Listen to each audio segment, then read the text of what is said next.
শাসকের আইন ছিল আমাদের এই পশ্চিমবঙ্গে বিগত 15টা বছর ধরে শাসকের আইন। আর এই শাসকই রক্ষকের ভূমিকায় জায়গায় ছিল না, ঠিক রক্ষকই ভক্ষক হয়ে গিয়েছিল। এখন আইনের শাসন প্রতিষ্ঠিত হয়েছে।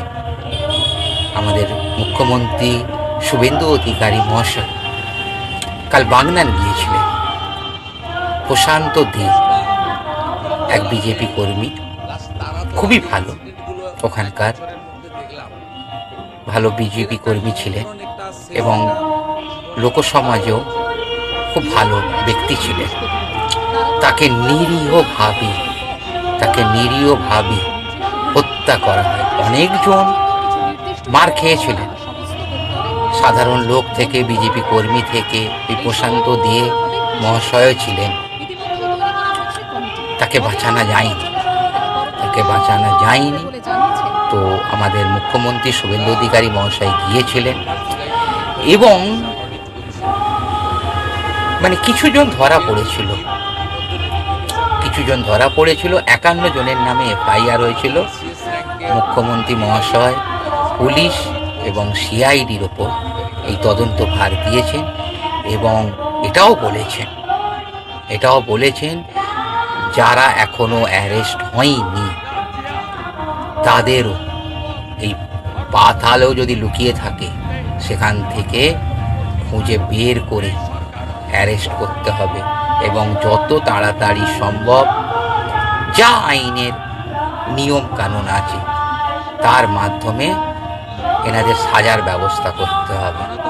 এবং বলা মাত্রই কাজ অ্যাকশান শুরু, শুভেন্দু মহাশয়ের অ্যাকশান শুরু হয়ে গেছে। পশ্চিমবঙ্গবাসী যে খুশির হাওয়ার মধ্যে আছে, এই অ্যাকশান শুরু তার একটা প্রথম পদক্ষেপ। এবং উনি যে ঝড়ের গতিতে এগোচ্ছেন এবং কাল পরশুর মধ্যে গুন্ডা দমন একটা বিল আনছেন, সেটা তো যত সম্ভব আশা করছি কোথাও কোনো আটকাবে না, পাস হয়ে যাবে। এবং এটা হওয়াও দরকার, কারণ তারাতলায় আপনারা দেখেছেন, কলকাতার তারাতলায় যে 16 জন ব্যক্তি মারা গেছেন, হয়তো 16+ হবে, এক্স্যাক্ট সংখ্যাটা আমার মনে নেই। তো এটাও একটা দুর্নীতি। আমাদের প্রাক্তন মেয়র যিনি ছিলেন ফিরহাদ হাকিম মহাশয়, ওনার সই আছে এবং জানি না ওনারই দল নাকি কালীঘাট তৃণমূল, এখন যেটা বোঝা যাচ্ছে কালীঘাট তৃণমূল, তবে এটা কিছুটা কুণাল ঘোষ তৃণমূলও হয়, যেখানে শোভনদেব চট্টোপাধ্যায়কে বিরোধী দলনেতার প্রস্তাব এসেছিল। তো সেই শোভনদেব চট্টোপাধ্যায়ের গুরুত্ব তোরা দেখা যাচ্ছে না, যতটা এই কুণাল বাবু তার লোকবল নিয়ে ব্যবস্থা করছেন, কিছুটা কালীঘাটকে অক্সিজেন দিচ্ছে, আর কাউকে দেখা যাচ্ছে না। তো আবার ওই কল্যাণ বন্দ্যোপাধ্যায়ও কিছুটা হলেও আছেন।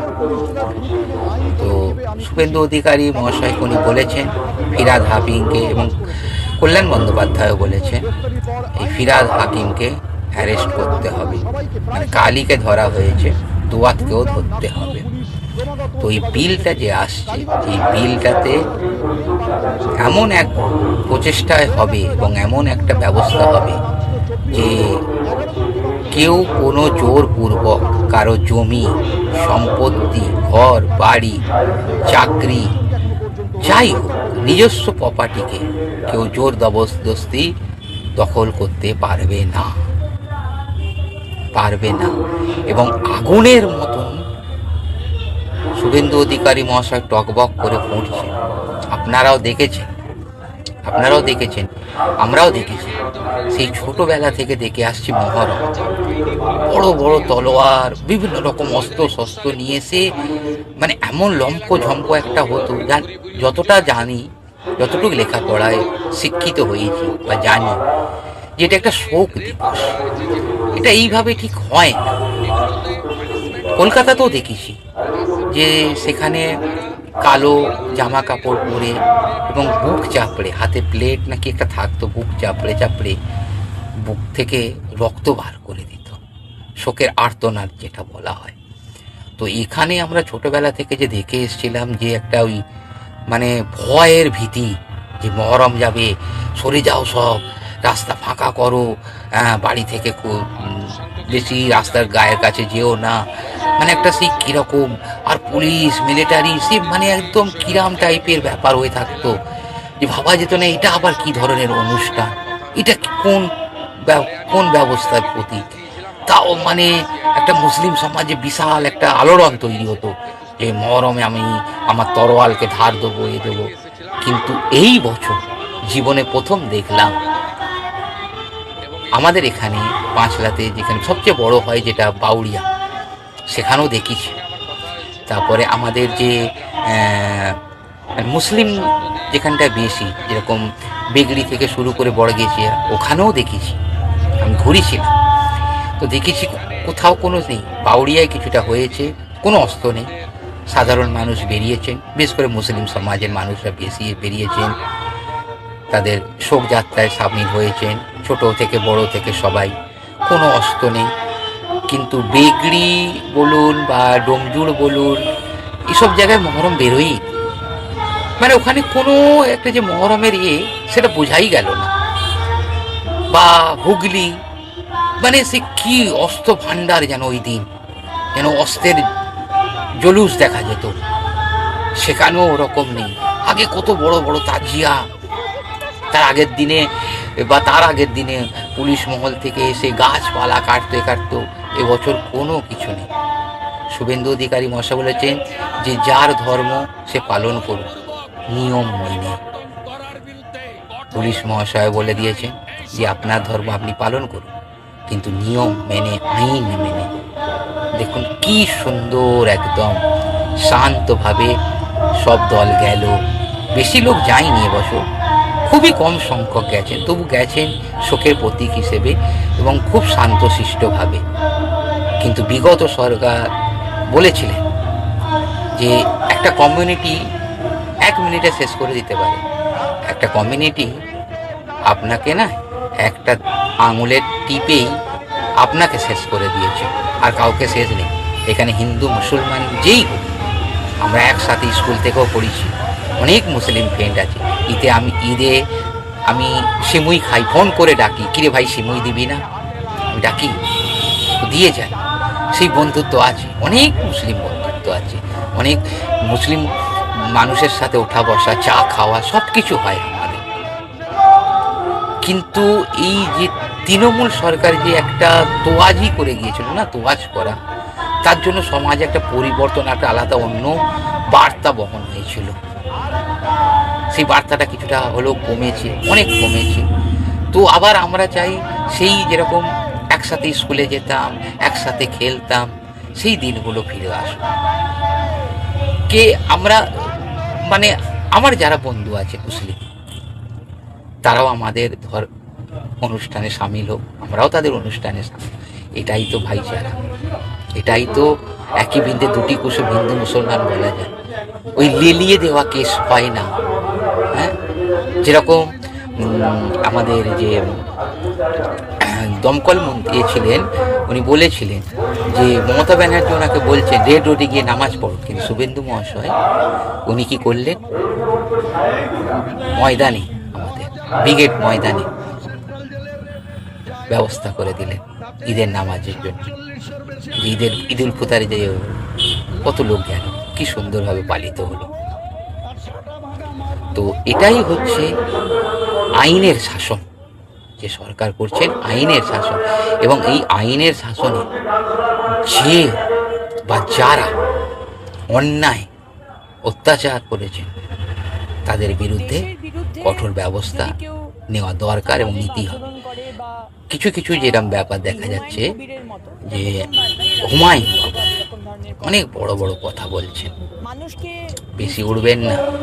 মমতা ব্যানার্জিও অনেক বড় বড় কথা বলেছিলেন, হাঁটিয়ে দিয়েছে,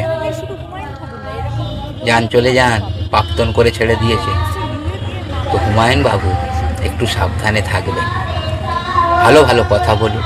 আপনিও জিতেছেন, আপনিও সংসদে আসবে, আপনার কি দাবি দাবা, জনগণের কি দাবি দাবা সেটা সংসদে বলুন, আমাদের মুখ্যমন্ত্রী মহাশয়কে বলুন, বা আপনি আপনার এলাকায় উন্নতি করুন।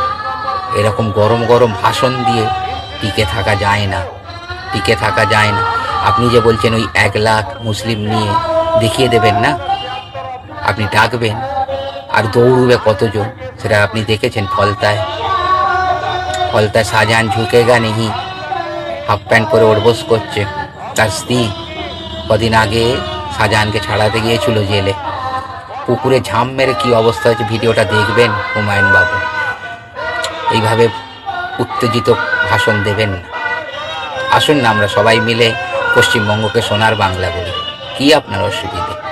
আপনিও তো পশ্চিমবঙ্গবাসী, আমাদের রাজ্যের মানুষ। এইসব উক্ত গরম ভাষা দেবেন না, ঠিক নয়। এবং যারা অন্যায় করছে আর করেছেন তাদের সাজা সবকা হিসাব তো হোগা, আর হচ্ছেও আর হবেও, এটাই নীতি। কালিয়াগঞ্জে দেখেছেন তো তামান্না, এই ছোট্ট বাচ্চাটি, ফুটফুটে ছোট্ট বাচ্চাটি, কত স্বপ্ন ছিল, বাবা মায়ের একমাত্র সন্তান।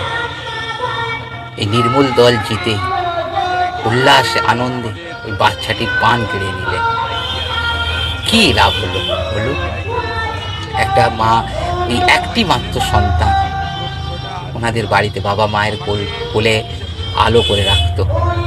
আপনারা পুরো সেই পরিবারটাকে, সেই বাচ্চাটাকে জীবনের মতন শেষ করে দিলেন। যেদিন মুখ্যমন্ত্রী শুভেন্দু অধিকারী মহাশয়ের সঙ্গে দেখা করেছেন তামান্নার মা কালিয়াগঞ্জে, তার পরের দিনেই অ্যাকশান শুরু, শুভেন্দু অধিকারীর অ্যাকশান শুরু। এবং তৃণমূল সরকারের, নির্মূল সরকার 2 বছর ধরে মাত্র 12 জনকে ধরতে পেরেছিলেন, আর 2 দিনে 13 জন অ্যারেস্ট হবে। এটাই পরিবর্তন, এটাই আইনের সরকার, আর এটাই আইনের ব্যবস্থা। তো হিসাব সবকা হোগা, আর হো রা হ্যায়। তো বন্ধুরা, আপনারাও দেখছেন, কোথাও কোনো অন্যায় অত্যাচার দেখলে প্রতিবাদ করুন, পুলিশকে জানান। এটা আইনের শাসন, আইনের পশ্চিমবঙ্গ। নমস্কার বন্ধুরা, আপনাদের মূল্যবান বক্তব্য আপনার ভিডিওতে জানাবেন। জয় শ্রীরাম, জয় জয় শ্রীরাম।